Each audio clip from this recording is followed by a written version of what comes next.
ओम शांति। आज आध्यात्मिक प्रेमी भाई मान को भाई और भौणी मान को षष्ठ दिन कोर्स भारतवासी मानकर धर्म विषय शुणाइवाई जाऊँगी। आपण मैंने जानते आमर धर्म बहुत लोक जानी ना, कई हिंदू कहते, कई सनातन कहते, कि आर्य कहते, विभिन्न धर्म सब कहते, किंतु वास्तव में आमर धर्म कौन आपण मैंने विचार करतु। आपण मैंने बुद्धिमान, आपण मैंने जानी जे हिंदू शब्दटा ब्रिटिश माने आसला बेले सिंधु नदी कूल जो मैंने बास करते इंग्लीश इंडास कहती। इंडास नदी कूल बास कर लोक मान को इंडास कहुला, हिंदू पर हिंदू धर्म हिंदू रे परिणत है। किंतु वास्तव में आपण देखंतु आमर धर्म आमे तो मानुचु ये आमे हिंदू धर्म बोली बर्तमान समस्त को मनरे ये गोटे प्रिंट हो रही जाए आमे हिंदू, किंतु हिंदू आमर धर्म नुहे। आपण जापान में बास कर लोक कौन जापान धर्म कह, फ्रांस बास कर लोक फ्रांस धर्म कह, तो से भली हिंदुस्तान में बास कर लोक कौन हिंदू कह ना। तेणु आपण विचार करतु आमर धर्म आर्य मध्य नुहे। आर्य गोटे भल शालीन वार्ड, किंतु बहुत क्रोधी लोक कामी लोक अच्छा से भी निजक आर्य कहते। तेणु आर्य अक्षरटा प्रयोजन है। आमे आमर धर्म आपण मैंने जदि विचार करिए, आमर धर्म आदि सनातन देवी देवता धर्म। आदि सनातन देवी देवता धर्म कहीं ना, आमे आदि रे आमर पूर्वपुरुष मैंने जमी आम कहूँ आम पूर्वपुरुष मैंने बण जंगल थे, यह नुहे। वास्तव में आमर पूर्वपुरुष मैंने ज्ञानवान थे, गुणवान थे, चरित्रवान थे। तेणु ये कहवा आमर पूर्वज मान असम्मान अच्छे।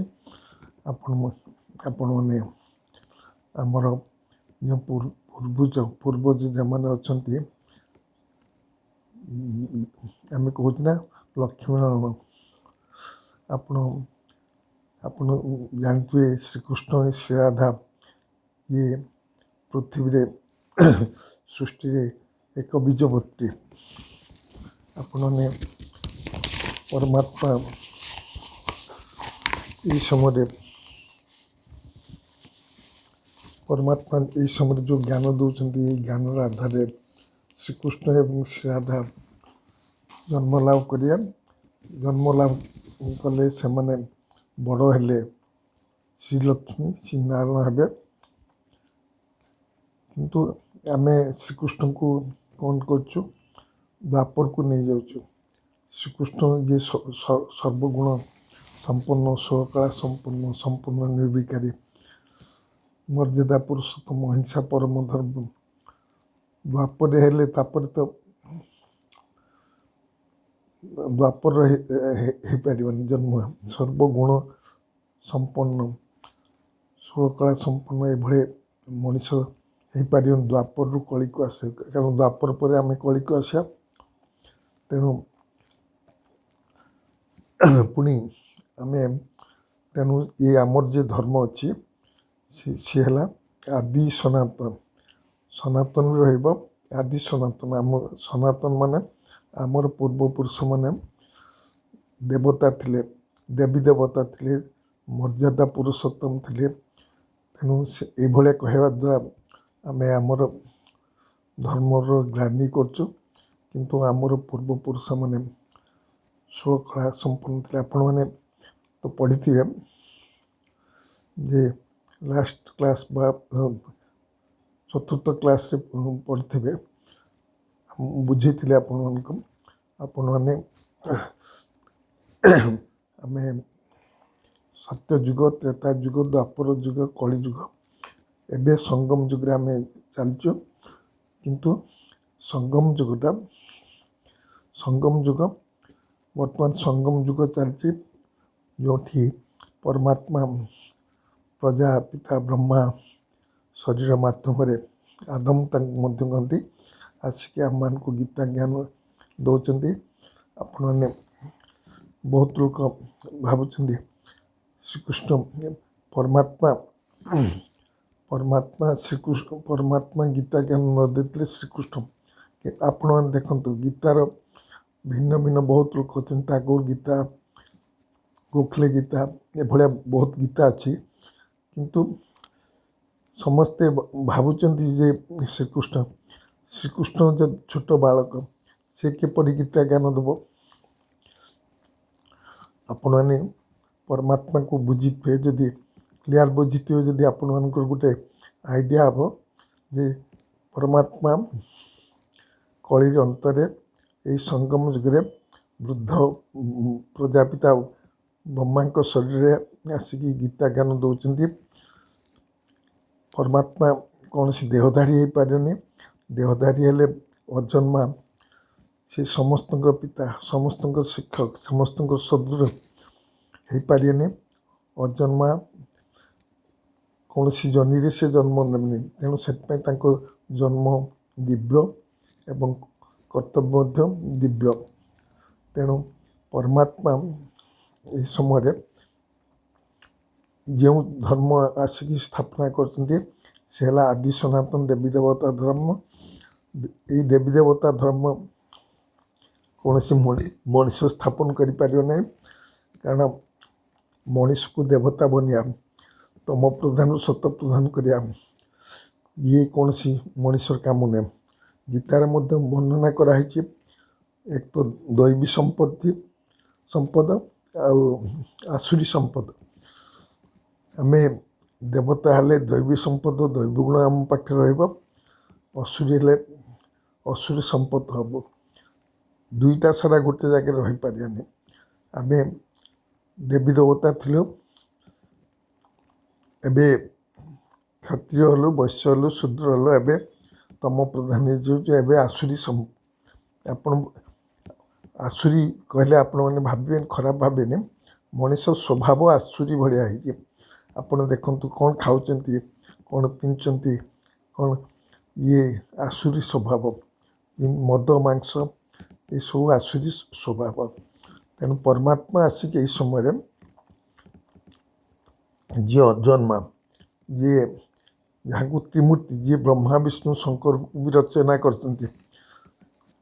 विष्णु होचंती श्रीकृष्ण श्रीकृष्ण विष्णु होचंती लक्ष्मी नारायण श्री लक्ष्मी नारायण एवं श्रीकृष्णकर विष्णुकर पिलादिन हो ये श्रीकृष्ण आपण मैंने दुनिया लोक कीर्तन करते हरे मुरारे कहते ना हरे मुरारे आम कहे हरे मुरारे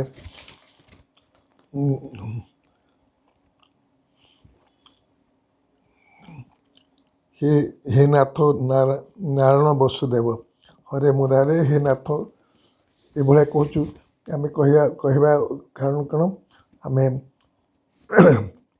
श्रीकृष्ण को आम नारायण कह सत्य जुगे जो आप देखु दीपावली आम लक्ष्मी पूजा कर दीपावली आम जो लाइट सजा कर सत्य जुगे जिते करोनेसन लक्ष्मी करोनेसन हम से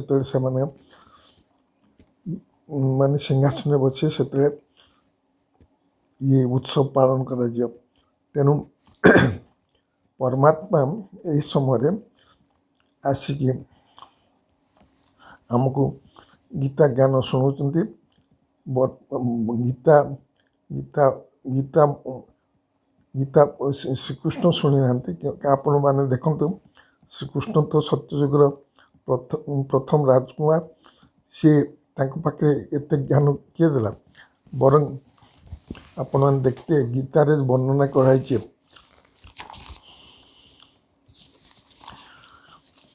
ଇଏ କୌଣସି ହିଂସ ଯୁଦ୍ଧ ନୁହେଁ। ଦେଖାହେଇଛି, ଆପଣମାନେ ଦେଖନ୍ତୁ ଗୀତାରେ ଯେ ବର୍ଣ୍ଣିତ ଯୁଦ୍ଧ ସେ ହିଂସକ ଦେଖାହେଇଛି ନା। ଅର୍ଜୁନଙ୍କୁ ରଥରେ ସାରଥି ହେଇକି ଗୀତା ଜ୍ଞାନ ଦେଇଥିଲେ। ଦେଖନ୍ତୁ, ଗୀତା ଜ୍ଞାନ ଦେଇଥିଲେ। ତେଣୁ ଅର୍ଜୁନ ଜ୍ଞାନ ଅର୍ଜନକାରୀ। ସେଭଳି କିଏ? ସେ ହେଉଛନ୍ତି ପ୍ରଜାପିତା ବ୍ରହ୍ମା। ଏହି ସମୟ ତାଙ୍କର ସାରଥି ହୋଇ ମାନେ ସେ ଶରୀରରେ ପ୍ରବେଶ କରିଥିଲେ ଏବଂ ପ୍ରବେଶ କରିକି ଯେଉଁ ଜ୍ଞାନ ଶୁଣୁଥିଲେ ସେ ଗୀତା ଜ୍ଞାନ। ପରମାତ୍ମା କୌଣସି ଦେହଧାରୀ ହେଇପାରିବନି। ଆପଣମାନେ ତ ଜାଣିଛନ୍ତି ପରମାତ୍ମା ବିଷୟରେ ଆପଣମାନଙ୍କୁ ମୁଁ କହିଥିଲି। କୌଣସି ଦେହଧାରୀ ପରମାତ୍ମା ହେଇପାରିବନି। କାହିଁକି? ଜନ୍ମ ମୃତ୍ୟୁ ଚକ୍ରରେ ଆସନ୍ତି, କର୍ମର ବନ୍ଧନରେ ଆସନ୍ତି। ପରମାତ୍ମାକୁ ସର୍ବୋପରି ଶ୍ରେଷ୍ଠ କୁହାଯାଏ, ସର୍ବଶକ୍ତିମାନ କୁହାଯାଏ। ପ୍ରତି ଦୁନିଆକୁ ପାବନ ବନେଇବା ପାଇଁ ଆସିଛନ୍ତି। ଆପଣ ପରମାତ୍ମାଙ୍କ ପରିଚୟରେ, ଦିବ୍ୟ ପରିଚୟରେ ଆପଣମାନେ ଜାଣିଥିବେ ଯେ କୌଣସି ଦେହଧାରୀ ପରମାତ୍ମା ହେଇପାରିବନି। ପରମାତ୍ମା ହିଁ ଆସିକି ଗୀତା ଜ୍ଞାନ ଦେଉଛନ୍ତି। କାହିଁକି? ଆପଣ ଅର୍ଜୁନଙ୍କ ରଥରେ କୌଣସି ଘୋଡ଼ା ଗାଡ଼ିରେ ବସି ପରମାତ୍ମା, ଆପଣମାନେ ବୁଝନ୍ତୁ, ଗୋଟେ ଯୁଦ୍ଧ ହେଉଛି ମହାଭାରତ ଯୁଦ୍ଧ। ସେଠି ସୈନ୍ୟମାନେ ସବୁ ରେଡ଼ି ହେଇକି, ବିଗୁଲ ବାଜିଲାନି, ସୈନ୍ୟମାନେ ସବୁ ରେଡ଼ି ହେଇଛନ୍ତି। ସେ ସମୟରେ ଗୀତା ଜ୍ଞାନ ଦେଲେ କେହି ଶୁଣିବ? ଅର୍ଜୁନ ପୁଣି ସମସ୍ତଙ୍କୁ ଦେଉନାହାନ୍ତି। ଅର୍ଜୁନକୁ କେବଳ ଜଣକୁ ଗୀତା ଜ୍ଞାନ ଦେଲେ ଚଳିବ? ଆମେ ସମସ୍ତେ ଅର୍ଜୁନ। ଆମକୁ ପରମାତ୍ମା ଆସି ଗୀତା ଜ୍ଞାନ ଦେଉଛନ୍ତି। ପରମାତ୍ମା ଆମକୁ ଗୀତା ଜ୍ଞାନ ଦେଉଛନ୍ତି ପ୍ରଜାପିତା ବ୍ରହ୍ମାଙ୍କ ମାଧ୍ୟମରେ ଏବଂ ଆମକୁ କହୁଛନ୍ତି ଯେ ତୁମେ ସମସ୍ତେ ଜଣେ ଜଣେ ଅର୍ଜୁନ। ଗୀତାର ବର୍ଣ୍ଣିତ ଯୁଦ୍ଧ ସେ ହିଂସ ନୁହେଁ। ଆପଣମାନେ ଦେଖିଲେ କୌଣସି ଯୁଦ୍ଧ ହେଇନଥିଲା। ଆମେ କାହା ସହିତ ଯୁଦ୍ଧ କରୁଛୁ? କାମ, କ୍ରୋଧ, ଲୋଭ। ଆପଣ ଦେଖିଲେ ନା? କାମ, କ୍ରୋଧ, ଲୋଭ, ମୋହ, ଅହଙ୍କାର ଏଇଠି ଦେଖାଇଛି। ଆମେ ତେଣୁ ସେ କମାଣ୍ଡର କିଏ? ନା ପ୍ରଜାପତି ମାତେଶ୍ୱରୀ ଜଗଦମ୍ବା ନାରୀ ଜାତିର ଲିଡରସିପ୍ ନେଇ ଆମମାନଙ୍କୁ ପରମାତ୍ମାଙ୍କ ଦ୍ୱାରା ଶୁଣୁଥିବା ଗୀତା ଜ୍ଞାନକୁ ଶୁଣୁଛନ୍ତି। ଗୀତାରେ ବର୍ଣ୍ଣନା କରାଯାଇଛି କାମ, କ୍ରୋଧ, ଲୋଭ ଏକ ନର୍କ ଦ୍ୱାରା। ତେଣୁ ଆପଣମାନେ ନର୍କ ଦ୍ୱାରା ମାନେ କାମ, କ୍ରୋଧ କରିଲେ ସ୍ୱର୍ଗକୁ ଯାଇପାରିବେନି। ତେଣୁ ଆପଣମାନେ ବିଶ୍ୱାସ କରନ୍ତୁ, ଇଏ ନର୍କ, ଯଦି ନର୍କକୁ ଯିବାର ଅଛି, କାମ, କ୍ରୋଧ, ପାଞ୍ଚ ବିକାର, ତାର ତ ପୋତାପୋତି କେତେ ଈର୍ଷା, ଦ୍ୱେଷ, ଘୃଣା ଅଛି। ସେଥିରେ ଯଦି ଆମେ ବଶୀଭୂତ ହେବା, ତେବେ ଆମେ ଗୀତା ଜ୍ଞାନ ଶୁଣିପାରିବା। କେମିତି ଗୀତା ଜ୍ଞାନ ଶୁଣିବା? ଗୀତା ଜ୍ଞାନ ମଧ୍ୟ ଯେମିତି ପଣ୍ଡିତ ଭଳିଆ ଏକାନରେ ଶୁଣିକି ଏକାନରେ ବାହାର କରିଦେବା। ତେଣୁ ଆପଣମାନେ ଇଏ ଭଲ ଭାବରେ ବୁଝନ୍ତି ପରମାତ୍ମା ଯେ ଏହି ସମୟରେ ଆସି ଆମକୁ ଗୀତା ଜ୍ଞାନ ଦେଉଛନ୍ତି। ସବୁଦିନ ଗୀତା ଜ୍ଞାନ ଶୁଣାଉଛନ୍ତି। ଯାହାଫଳରେ ଆମେ ତାଙ୍କୁ ଯଦି ପାଳନ କରିବା, ଆମେ ନିଶ୍ଚିତ ଭାବରେ ଦେବୀ ଦେବତା ହେଇପାରିବା। କାରଣ ପରମାତ୍ମା ହିଁ ଗୀତା ଜ୍ଞାନ ଦେବେ। ପରମାତ୍ମା ହିଁ ସୃଷ୍ଟି ରଚୟିତା। ସୃଷ୍ଟିକୁ ପରିବର୍ତ୍ତନ କରିବା, ପତିତକୁ ପାବନ ବନେଇବା, ଦୁଃଖ ଅଶାନ୍ତି ରକ୍ଷା କରିବା, ସୁଖ ଶାନ୍ତି ଦେବା, ଇଏ କୌଣସି ମଣିଷର ଆୟତ୍ତ ବାହାରେ। ତେଣୁ ଶ୍ରୀକୃଷ୍ଣ ଏକ ଛୋଟ ବାଳକ, ସିଏ ଜନ୍ମ ନେଇଥିଲା ଏବଂ ଏହି ଗୀତା ଜ୍ଞାନ ବଳରେ ଶ୍ରୀକୃଷ୍ଣଙ୍କ ଜନ୍ମ ହୋଇଛି। ଏବଂ ଶ୍ରୀକୃଷ୍ଣଙ୍କ ଜନ୍ମ, ତେଣୁ ସେହି ହିସାବରେ ଆପଣ ଦେଖିଲେ ଗୀତା ହେଉଛି ଶ୍ରୀକୃଷ୍ଣଙ୍କର ମାତା। ଶ୍ରୀକୃଷ୍ଣ ମାତା ଯେମିତି ଜନ୍ମ ଦିଏ, ଗୀତା ଜ୍ଞାନ ଶୁଣିକି ଶ୍ରୀକୃଷ୍ଣଙ୍କର ଜନ୍ମ ହେଲା ଏବଂ ସେ ପତିତରୁ ପାବନ ହେଇ ପରମାତ୍ମାଙ୍କର ଆମକୁ ସୃଷ୍ଟିର ପ୍ରଥମ ରାଜକୁମାର ହେଲା। ଆପଣମାନେ ଦେଖନ୍ତୁ, ଗୀତାରେ ମଧ୍ୟ ଅଛି ସର୍ବଧର୍ମାନ ପରିତ୍ୟଜ୍ୟ ମାମେକଂ ଶରଣ ଭଜ ଅହଂ ତ୍ୱଂ ସର୍ବ ପାପେଭ୍ୟୋ ମୋକ୍ଷାମି ମା ଶୁଚ। ମୁଁ ତୋତେ ତୁ ମୋତେ ୟାଦ କର, ମୁଁ ତୋତେ ପାପରୁ ରକ୍ଷା କରିବି। ପାପରୁ ରକ୍ଷା କରିବ କିଏ? ଆମେ ସମସ୍ତେ ବନ୍ଧା ହେଇଥିଲେ, ଆମର ହାତ ଯଦି ବନ୍ଧା ହେଇଥିବ, ଆମେ କାହାକୁ ମଣିଷକୁ କେବେ ପତିତରୁ ପାବନ ବନେଇ ପାରିବାନି। କାରଣ ମୋ ହାତ ବନ୍ଧା ହେଇଥିଲେ ମୁଁ ଆପଣଙ୍କ ହାତ ଖୋଲି ପାରିବି। ପରମାତ୍ମା ଯିଏ ଅଶରୀରୀ, ଜନ୍ମ ମୃତ୍ୟୁ ଚକ୍ରରେ ଆସନ୍ତି, ଯିଏ ସମସ୍ତଙ୍କର ପିତା, ତାଙ୍କର କେହି ପିତା ନାହାନ୍ତି, ସିଏ ଆମକୁ ଗୀତା ଜ୍ଞାନ ଶୁଣାଇବା ଫଳରେ ଆମେ ପୁଣି ଗୀତା ଜ୍ଞାନ କ'ଣ କହିଲେ ନା, ସର୍ବ ପାପରୁ, ଯଦି ସର୍ବ ପାପ ଦେହ ଆଉ ଦେହକୁ ଭୁଲିବା ପାଇଁ ହେବ, ତେଣୁ ଆମେ ଦେହ ଆଉ ଦେହକୁ ଭୁଲିକି ଆମେ ପରମାତ୍ମାକୁ ୟାଦ କଲେ ସର୍ବ ପାପରୁ ମୁକ୍ତ ହୋଇପାରିବା। କିନ୍ତୁ ଆମେ ସେ କଥା ବୁଝି ନପାରି ଆମେ ଦେହଧାରୀ ପ୍ରତି ଯାଉଛୁ। ଦେହଧାରୀ କେବେ କାହାରିକୁ ପବିତ୍ର ବନେଇ ପାରିବନି। ପରମାତ୍ମା ଆସିଛନ୍ତି ଆମକୁ ଗୀତା ଜ୍ଞାନ ଶୁଣେଇ ପତିତରୁ ପାବନ ବନେଇ। ପରମାତ୍ମାକୁ ୟାଦ କଲେ ଆମେ ପତିତରୁ ପାବନ ହେଇପାରିବ। ତେଣୁ ଆପଣଙ୍କୁ କହିଥିଲି ନା, ପରମାତ୍ମା ବ୍ରହ୍ମା ବିଷ୍ଣୁଙ୍କର ମଧ୍ୟ ରଚିତା, ଅଜନ୍ମା ଅଜନୀ ସମ୍ଭବା, ତାଙ୍କ ଜନ୍ମ ଦିବ୍ୟ। ସେ ହିଁ ଆସିକି ଗୀତା ଜ୍ଞାନ ଦେଉଛନ୍ତି। ଏବଂ ଗୀତା ଜ୍ଞାନ ଦ୍ୱାରା ଯଦି ବାବାଙ୍କୁ ପରମାତ୍ମାଙ୍କୁ ୟାଦ କରୁଛୁ, ଆମେ ମୁକ୍ତି, ଜୀବନ ମୁକ୍ତି ମଧ୍ୟ ପାଇପାରିବୁ। ପରମାତ୍ମା ମଧ୍ୟ ମୁକ୍ତି, ଜୀବନ ମୁକ୍ତି ରାସ୍ତା ଦେଖାଉଛନ୍ତି। ସବୁ ଆତ୍ମାମାନେ ତ ମୁକ୍ତି କି ପାଇବେ, କିନ୍ତୁ ଜୀବନ ମୁକ୍ତି ପାଇବା ପାଇଁ ପରମାତ୍ମାଙ୍କର ପାଠ ପଢ଼ିବା ଦରକାର, ଦୈବୀ ଗୁଣ ଧାରଣ କରିବା ଦରକାର। ଯଦି ଧାରଣ କରିବ ତେବେ ଦେବୀ ଦେବତା ହେଇପାରିବ। ତେଣୁ ଆପଣମାନେ ଯଦି ଦୈବୀ ଗୁଣକୁ ଧାରଣ କରିବେ, ପବିତ୍ର ରହିବେ, ପବିତ୍ରତା, ସୁଖ, ଶାନ୍ତି ପରମାତ୍ମାଙ୍କ ବ୍ୟତୀତ କେହି ଦେଇପାରିବେନି। ପରମାତ୍ମା ଆମକୁ ଆସିଛନ୍ତି ସୁଖ ଶାନ୍ତି ଦେବା ପାଇଁ। ତେଣୁ ଆମେ ଯଦି ଏହି ସମୟରେ ସୁଖ ଶାନ୍ତି ପାଇବା ପାଇଁ ଚାହୁଁଛୁ, ପରମାତ୍ମାଙ୍କୁ ୟାଦ କଲେ ସୁଖ ଶାନ୍ତି ପାଇପାରିବ ଏବଂ ଦୁଃଖ ଦୁନିଆରୁ ଦୁଃଖ ଅଶାନ୍ତି ଦୁନିଆରୁ ସୁଖ ଶାନ୍ତି ଦୁନିଆକୁ ଯାଇପାରିବ। ତେଣୁ ପରମାତ୍ମାକୁ ଚିହ୍ନିବା ଦରକାର। ଗୀତା ଜ୍ଞାନ ଦାତା ପରମାତ୍ମା ଅଟନ୍ତି। ପରମାତ୍ମା ଆମକୁ ଆସି ଏ ବିକାରରୁ ରକ୍ଷା କରୁଛନ୍ତି। ବିକାର ନର୍କ ଦ୍ୱାର, କାମ କ୍ରୋଧ ବି ନର୍କ ଦ୍ୱାର ନା। ତେଣୁ ଆମମାନଙ୍କୁ ଇଏ କାମ କ୍ରୋଧ ଲୋଭ ମୋହରୁ ରକ୍ଷା କରି ପରମାତ୍ମା ଆମକୁ ଜ୍ଞାନ ଦେଉଛନ୍ତି ଏବଂ ଜ୍ଞାନର ଆଧାରରେ ଆମେ ପରମାତ୍ମାକୁ ୟାଦ କଲେ ବିକର୍ମ ବିନାଶ ହେବ। ତେଣୁ ଆପଣମାନେ ଜାଣିପାରିବେ ଯେ କୌଣସି ଦେହଧାରୀ ଯିଏକି ଦେହର ବନ୍ଧନରେ ଆସୁଛି, ସେ କେବେ ଅନ୍ୟକୁ ମୁକ୍ତି, ଜୀବନ ମୁକ୍ତି ଦେଇପାରିବନି। ପରମାତ୍ମା ଯିଏକି ମୁକ୍ତି, ଜୀବନ ମୁକ୍ତି ଦାତା, ସେ ଆମକୁ ବିକାର ରକ୍ଷା କରିକି ମୁକ୍ତି, ଜୀବନ ମୁକ୍ତି ଦେଇପାରିବ। ଏବଂ ପରମାତ୍ମା କହିଛନ୍ତି ନା, ଲାଷ୍ଟରେ ସବୁ ଆତ୍ମାଙ୍କୁ ମୁଁ ଫେରେଇ ନେବି, କିନ୍ତୁ ଯେଉଁ ଆତ୍ମାମାନେ ଦୈବୀ ଗୁଣ ଧାରଣ କରିଥିବେ, ପବିତ୍ରତାକୁ ଧାରଣ କରିଥିବେ, ସେଇମାନେ ହିଁ ଦେବୀ ଦେବତା ହେଇପାରିବେ। ତେଣୁ ଦେବୀ ଦେବତା ହେବା ପାଇଁ ଆମର ଉଦ୍ଦେଶ୍ୟ, ଯଦି ଆମେ ଦେବୀ ଦେବତା ହେବୁ, ତେବେ ପରମାତ୍ମାଙ୍କୁ ଚିହ୍ନିବୁ ଆଉ ପରମାତ୍ମା ଗୀତା ଜ୍ଞାନ ଦାତା, ତାକୁ ମଧ୍ୟ ଚିହ୍ନିବୁ।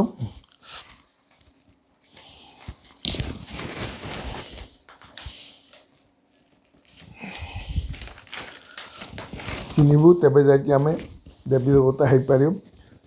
ପରମାତ୍ମା ଆସିଛନ୍ତି ଏ ସୃଷ୍ଟିରେ, ତାକୁ ଦିବ୍ୟ ବୁଦ୍ଧି ଦ୍ୱାରା ଆମେ ଜାଣିପାରିବା। ଦିବ୍ୟ ବୁଦ୍ଧି ଆମମାନଙ୍କ ଦିବ୍ୟ ବୁଦ୍ଧି ଅର୍ଥାତ୍ ପବିତ୍ର ବୁଦ୍ଧି। ପବିତ୍ର ବୁଦ୍ଧି ରହିଲେ ଆମେ ପରମାତ୍ମାକୁ ଚିହ୍ନିପାରିବୁ। ପରମାତ୍ମା, ଆପଣ ଯେଉଁ ଚିତ୍ର ଏ ପଛରେ ଦେଖନ୍ତୁ, ପରମାତ୍ମାଙ୍କର ଗୁଣ, ସେ ପତିତ ପାବନ, ଦୁଃଖହର୍ତ୍ତା, ଶୋକହର୍ତ୍ତା, ଏସବୁ ତାଙ୍କର ରହିଛି। ପରମାତ୍ମା ଜ୍ଞାନଦାତା, ଜ୍ଞାନର ସାଗର ପରମାତ୍ମା ଆସିକି ଆମକୁ ଗୀତା ଜ୍ଞାନ ଦେଉଛନ୍ତି ଏବଂ ଏହି ଗୀତା ଜ୍ଞାନ ଫଳରେ ଆମେ ମୁକ୍ତି, ଜୀବନ ମୁକ୍ତିକୁ ପାଇପାରିବୁ। ଏବଂ ଆହୁରି ମଧ୍ୟ କୁହାଯାଇଛି ଯେ ଯେତେ ପରମାତ୍ମା ଏହି ସମୟରେ ଆସିକି ଆଦି ସନାତନ ଦେବୀ ଦେବତା ଧର୍ମ ସ୍ଥାପନ କରୁଛନ୍ତି, ତାଙ୍କ ବ୍ୟତୀତ କେହି ଆଦି ସନାତନ ଦେବୀ ଦେବତା ଧର୍ମ ସ୍ଥାପନ କରିପାରିବେନି। ଏହି ଆଦି ସନାତନ ଦେବୀ ଦେବତା ମାନେ ସତ୍ୟ ଆଉ ତ୍ରେତା, ଏ 25 ବର୍ଷ ପରମାତ୍ମା ସ୍ଥାପନା କରିଛନ୍ତି। ଫଳରେ କୌଣସି ପାପୀ ଆତ୍ମା, ଆମେ ଯେମିତି କହୁଛୁ ହିରଣ୍ୟାକଶିପ, ହିରଣ୍ୟକାକ୍ଷ ପ୍ରଭୃତି ରାକ୍ଷସମାନେ ସତ୍ୟ ଯୁଗରେ ଥିଲେ, ନା କୌଣସି ରାକ୍ଷସ ରହିପାରିବନି ସତ୍ୟ ଯୁଗରେ। ଯେମାନେ ରାକ୍ଷସ ଭଳିଆ ବ୍ୟବହାର କରୁଛନ୍ତି ବା ରାକ୍ଷସ ଭଳିଆ ଜୀବନଯାପନ କରୁଛନ୍ତି, ସେମାନେ ଏ କଳି ଯୁଗରେ କରୁଛନ୍ତି। ତେଣୁ ଆପଣମାନେ ଇଏ ଗୀତା ଜ୍ଞାନଦାତା ପରମାତ୍ମାକୁ ଚିହ୍ନନ୍ତୁ। ପରମାତ୍ମା ହିଁ ସୃଷ୍ଟିର ରଚୟିତା, ସଦ୍ଗତିଦାତା, ପତିତ ପାବନ, ଦୁଃଖହର୍ତ୍ତା, ସୁଖହର୍ତ୍ତା। ସିଏ ଆସି ଆମମାନଙ୍କୁ ଗୀତା ଜ୍ଞାନ ଦେଇ ଆମକୁ ମଣିଷ ଦେବତା କରୁଛନ୍ତି। ଦେବତା ମାନେ ଦିବ୍ୟତା ଆମ ପାଖରେ ଅଛି, ପବିତ୍ରତା ଅଛି। ଆମେ କହୁଛୁ ନା ଆମେ ଦେବତା ହେବୁ, ଦେବତା ମାନେ ଦିବ୍ୟତା ଆମ ପାଖରେ ଥିବ, ପବିତ୍ରତା ଥିବ, ଦୃଷ୍ଟିବୃତ୍ତିରେ ପବିତ୍ରତା ଥିବ। ତେଣୁ ଯେତେ ଯେତେ ଆମେ ଦେବତା ହେବୁ, ବିକାରର ଅଂଶ ବା ବଂଶ ସବୁ ଭସ୍ମୀଭୂତ ହେବୁ, ଆମେ କର୍ମାତୀତ ହୋଇଯିବୁ। କର୍ମାତୀତ ପରେ ଆମେ ଦେବତା ହେବୁ। ତେଣୁ ଏହି ସମୟରେ ପରମାତ୍ମା ଆମମାନଙ୍କୁ ଦେବୀ ଦେବତା କରି ଗଢ଼ିବା ପାଇଁ ପ୍ରୟାସ କରୁଛନ୍ତି, ଆମକୁ ପଢ଼ାଉଛନ୍ତି, ଆମମାନଙ୍କୁ ବହୁତ ଉଚ୍ଚ କୋଟିର ଶିକ୍ଷା ଦେଉଛନ୍ତି। କିନ୍ତୁ ଆମେ ଗୀତା ଜ୍ଞାନକୁ ଗ୍ରହଣ ନ କଲେ, ପରମାତ୍ମା ଶିକ୍ଷାକୁ ଗ୍ରହଣ ନ କଲେ କେବେ ଦେବତା ହେଇପାରିବେନି। ଆଉ ଏଇ ବି ମନେ ରଖିବା କଥା, ଶ୍ରୀକୃଷ୍ଣ ହେଉଛନ୍ତି ଗୀତାର ସନ୍ତାନ। ଶ୍ରୀକୃଷ୍ଣ ରାଧା, ସେମାନେ ଗୀତା ଜ୍ଞାନ ଦ୍ୱାରା ଜନ୍ମ ନେଇଛନ୍ତି ଏବଂ ତାଙ୍କୁ ମଧ୍ୟ ଏଭଳି ପୋଷ୍ଟ ମିଳିଲା, ସେମାନେ ମଧ୍ୟ ଦେବୀ ଦେବତା ହେଇପାରିବେ। ଆମେ ଦେଖନ୍ତୁ ଏତେ ଆତ୍ମାମାନେ ଜ୍ଞାନରେ ଚାଲୁଛନ୍ତି, 108 ମାନେ ମାଳା, ବିଷ୍ଣୁଙ୍କ ମାଳା ବା ରୁଣ ଯାହାକୁ କୁହାଯାଏ ରୁଣ ମାଳା 108 ବେ, 16,008 ବେ। 108 ମାନେ ଗୋଟେ ଫୁଲ ପ୍ରଥମେ, ତାପରେ ମେରୁ। ମେରୁ ହେଲା ବ୍ରହ୍ମା ସରସ୍ୱତୀ, ଏମାନେ ମେରୁ ଏବଂ ଅନ୍ୟ ସବୁ ଆତ୍ମାନ ସଂସ୍କାର ଅନୁସାରେ 108 ମାଳାରେ ଆସିବେ। ସତ୍ୟ ତ୍ରେତା ସୁଦ୍ଧା 16,108 ଆତ୍ମା ମାନେ ଆସିବେ। ଏମାନେ ହିଁ ଦେବୀ ଦେବତା, ମାନେ ଦେବତା ଏବଂ କ୍ଷତ୍ରିୟ ହେବେ ଏମାନଙ୍କ ମଧ୍ୟରେ କିଛି। ତେଣୁ ଦେବୀ ଦେବତା ହେବା ପାଇଁ ଦିବ୍ୟତା ନିହାତି ଦରକାର। ଏବଂ ଇଏ କଥା କୃଷ୍ଣ ଦେହଧାରୀ, ଆପଣମାନେ ଜାଣିଛନ୍ତି କୃଷ୍ଣଙ୍କର ମା ବାପା ଥିଲେ, ସିଏ ପାଠ ପଢ଼ିଥିଲେ, ମା ବାପା ଥିଲେ। ଯାହାର ମା ବାପ ଅଛି ସେ କେବେ ଭଗବାନ ହେଇପାରିବେ, ସେ ଭଗବାନ ହେବନି। କାରଣ ମା ବାପ ତାର ଅଛି ନା, ତାର ତ ପିତା ଅଛି। ଭଗବାନ କହୁଛି ତୁମେ ମୋ ମାତା ପିତା ତୁମେ। ତେଣୁ ଭଗବାନଙ୍କୁ କୁହାଯାଉଛି ଯେତେବେଳେ, ଏମାନଙ୍କୁ ମଧ୍ୟ ଏମାନେ ଦେହଧାରୀ କେବେ ଦେହଧାରୀ କୌଣସି ପରମାତ୍ମା ହେଇପାରିବେନି। ତେଣୁ ଆପଣମାନେ ବୁଝିଲେ, ଶ୍ରୀକୃଷ୍ଣ ଦେବତା। ଆଉ ଆମେ ଯେତେବେଳେ କହୁଛୁ ନା ବ୍ରହ୍ମା ଦେବତା ନମ, ବିଷ୍ଣୁ ଦେବତା ନମ, ଶଙ୍କର ଦେବତା ନମ, ଶିବ ପରମାତ୍ମା ନମ କହୁଛୁ, ଶିବାୟ ନମ କହୁଛେ। ଶିବ ପରମାତ୍ମା କିନ୍ତୁ ଦେବତା। ତେଣୁ ଆପଣମାନେ ଯଦି ଶ୍ରୀକୃଷ୍ଣଙ୍କୁ ଗୀତା ଜ୍ଞାନଦାତା ବୁଝନ୍ତୁନି, ଗୀତା ଜ୍ଞାନଦାତା ହେଉଛନ୍ତି ଶିବ ବାବା, ଯିଏ ପତିତରୁ ପାବନ କରିବ, ଦୁଃଖ ଅଶାନ୍ତି ରକ୍ଷା କରିବ, ମୁକ୍ତି ଜୀବନ ମୁକ୍ତି ଦେବ। ସୃଷ୍ଟିର ବୀଜ ରୂପ ସିଏ, ଗତି ସଦ୍ଗତି ଦାତା ସିଏ, ଜ୍ଞାନର ସାଗର ସିଏ, ପତିତ ପାବନ ସିଏ, ଦୁଃଖ। ତେଣୁ ଆପଣମାନେ ତାଙ୍କୁ ଜାଣିକି ମଧ୍ୟ ଆପଣମାନେ ଯଦି ନିଶ୍ଚୟ ହେବେ, ପରମାତ୍ମା ଉପରେ ନିଶ୍ଚୟ ହେବେ, ପରମାତ୍ମାଙ୍କ ଶ୍ରୀମତରେ ଚାଲିବେ, ତେବେ ଆପଣମାନେ ଜାଣିପାରିବେ। ଆପଣମାନେ ଏଇ ଆଦି ସନାତନ ଦେବ ଯେମିତି ଆପଣମାନେ ଦେଖୁଛନ୍ତି ଖ୍ରୀଷ୍ଟିଆନ ମାନେ କେବେ ଜନ୍ମ ନେଇଥିଲେ? ଆଜିକି 2025 ବର୍ଷ ତଳେ ଖ୍ରୀଷ୍ଟିଆନ ମାନେ ଜନ୍ମ ନେଇଥିଲେ। ତେଣୁ ଅନ୍ୟ ଧର୍ମ ଥିଲା। ତା ଆଗରୁ ମୁସଲମାନ ମାନେ ଇସଲାମ ମାନେ 25 ବର୍ଷ ପୂର୍ବରୁ ସେମାନେ 25 ପୂର୍ବରୁ ସେମାନଙ୍କର ଇଏ ଇବ୍ରାହିମ ଆସି ଇଏ ଧର୍ମ ସ୍ଥାପନ କରିଥିଲେ। ବୁଦ୍ଧ 2250 ବର୍ଷ ତଳେ ଆସି ଧର୍ମ ସ୍ଥାପନ କରିଥିଲେ। କିନ୍ତୁ ସେମାନେ ପରମାତ୍ମା ପଠାଇଥିଲେ, ସେମାନେ ଆସିଥିଲେ ଯେ ଦୁନିଆରେ ପିସ୍ ସ୍ଥାପନ କରିବା, କିନ୍ତୁ ସେମାନେ ପିସ୍ ସ୍ଥାପନ କରିବା ବ୍ୟତୀତ କୌଣସି ଧର୍ମର ଖରାପ ନୁହେଁ, କୌଣସି ଜ୍ଞାନ ଖରାପ ନୁହେଁ, କିନ୍ତୁ ସେମାନେ ଆସି ବରଂ ଡିଭିଜନ୍ କଲେ। ଆଜି ଯେତେ ହାଣାକାଟା ମଣିଷ ମରୁଛି ସବୁ ଏମାନଙ୍କ ଯୋଗୁଁ ହେଉଛି। ହିନ୍ଦୁମାନେ ମୁଁ କହୁଛି, ହିନ୍ଦୁମାନେ ମୁଁ କହୁନାହାନ୍ତି, ମୁଁ ମନା କରୁନି, କିନ୍ତୁ ହିନ୍ଦୁମାନେ ଯେତେ ମୁସଲମାନ ଖ୍ରୀଷ୍ଟିଆନ ଏମାନେ ବେଶୀ ପରିମାଣରେ ଉତ୍ତେଜିତ ହେଉଛନ୍ତି ଏବଂ ମଣିଷକୁ ତମ ପ୍ରଧାନରୁ ତମ ପ୍ରଧାନ କରିଦେଉଛନ୍ତି, ଆହୁରି ତମ ପ୍ରଧାନ ହେଉଛନ୍ତି। ତେଣୁ ଆପଣମାନେ ଗୀତା ଜ୍ଞାନ ଦ୍ୱାରା ପରମାତ୍ମାକୁ ଚିହ୍ନନ୍ତୁ। ଚିହ୍ନା ପରେ ଆପଣମାନେ ଯଦି ଠିକ୍ ଭାବରେ ଆପଣ ପରମାତ୍ମାଙ୍କ ଶ୍ରୀମତ ଅନୁସାରେ ଚାଲିଲେ, ଦୁଃଖ ଶାନ୍ତି ରକ୍ଷା କରିପାରିବେ, ତେବେ ଆପଣମାନେ ମଧ୍ୟ ମଣିଷ ଦେବତା ହେଇପାରିବେ। ଆପଣମାନେ ଗୀତା ଜ୍ଞାନ ଦ୍ୱାରା ଭାରତର ଆଦି ସନାତନ ଥିଲା ଆଦି ସନାତନ ଦେବୀ ଦେବତା ଧର୍ମ। ଏହି ଧର୍ମ ଯେତେବେଳେ ଆଦି ସନାତନ ଆମେ ଯେତେବେଳେ ପବିତ୍ରତା ଆମର ନଷ୍ଟ ହେଲା, ଆମେ ଦେବତା ବଦଳରେ ନିଜକୁ ପୂଜା କଲୁ। ଆମେ ଥିଲୁ ଲକ୍ଷ୍ମୀନାରାୟଣ ଭଳିଆ, ରାମ ସୀତା ଭଳିଆ, ଶ୍ରୀରାଧା ଶ୍ରୀକୃଷ୍ଣଙ୍କ ଭଳିଆ, କିନ୍ତୁ ଆମେ ସେଇମାନଙ୍କୁ ପୂଜା କଲୁ। ଯେତେବେଳେ ଆମର ଚରିତ୍ରରେ ପତନ ହେଲା, ତମ ପ୍ରଧାନତା ଆମ ପାଖରେ ଆସିଲା, ତ ଏଇଭଳିଆ ମାନେ ଆମେ ପତନ ଥିଲା। ତେଣୁ ଭାରତର ଆଦି ସନାତନ ଦେବୀ ଦେବତା ଧର୍ମ ହେଇଥିଲା। ଆମର ପୂର୍ବଜ ଯେଉଁମାନେ ଥିଲେ ଲକ୍ଷ୍ମୀନାରାୟଣ ଥିଲେ, ସେମାନେ ବହୁତ ମହାନ ଥିଲେ। ସେମାନଙ୍କୁ ମଧ୍ୟ ଆମେ ଆଜି ବି ପୂଜା, ଯେଉଁ ରାଜାମାନେ ମଧ୍ୟ ଲକ୍ଷ୍ମୀନାରାୟଣଙ୍କୁ ପୂଜା କରୁଛନ୍ତି। କାହିଁକି ନା ରାଜାମାନେ ଯେଉଁମାନେ ଥିଲେ ସେମାନେ ଲକ୍ଷ୍ମୀନାରାୟଣଙ୍କୁ ମଧ୍ୟ ନିଜ ମନ୍ଦିର କରି ରଖୁଥିଲେ। ଶିବଙ୍କୁ ଜାଣିପାରନ୍ତି, ଶିବ ତ ଗୁପ୍ତ। ତେଣୁ ପରମାତ୍ମା ଏହି ସମୟରେ ଗୁପ୍ତ ବେଶରେ ବ୍ରହ୍ମାଙ୍କ ଶରୀରରେ ଆସି ବ୍ରହ୍ମାଙ୍କ ଦ୍ୱାରା ଇଏ ଗୀତା ଜ୍ଞାନ ଦେଉଛନ୍ତି, ଦେବୀ ଦେବତା ଧର୍ମ ସ୍ଥାପନ କରୁଛନ୍ତି। ତେଣୁ ଆପଣମାନେ ଯଦି ନିୟମରେ ଚାଲିବେ, ବାବାଙ୍କ ଶ୍ରୀମତରେ ଚାଲିବେ, ତେବେ ଆପଣମାନେ ମଧ୍ୟ ଦେବୀ ଦେବତା ହେଇପାରିବ। ଦେବୀ ଦେବତା ଧର୍ମ ହିଁ ଶ୍ରେଷ୍ଠ। ଦେବତା ମାନେ ହିଁ ଦିବ୍ୟତା। ତେଣୁ ଆମେ ସମସ୍ତେ ଦେବତା ବୋଲି କୁହାଯାଉଛି। ଦେବତା ମାନେ କେବେ ଦେବତା ଓ ରାକ୍ଷସ ମାନେ କେତେବେଳେ ରହିପାରିବେନି। ଦେବତା ବର୍ତ୍ତମାନ ଆମେ ମହାବିନାଶ ପରେ ଆମେ ଏକ ନୂଆ ଦୁନିଆ ସ୍ଥାପନ ହେବ, ଯାହାକୁ କି ଦେବୀ ଦେବତା ଧର୍ମ ବୋଲି କୁହାଯାଉଛି। ତେଣୁ ପରମାତ୍ମା ଏ ସମୟରେ ଆସିକି ପ୍ରଜାପିତା ବ୍ରହ୍ମାଙ୍କ ଦ୍ୱାରା ଏ କାମ କରୁଛନ୍ତି।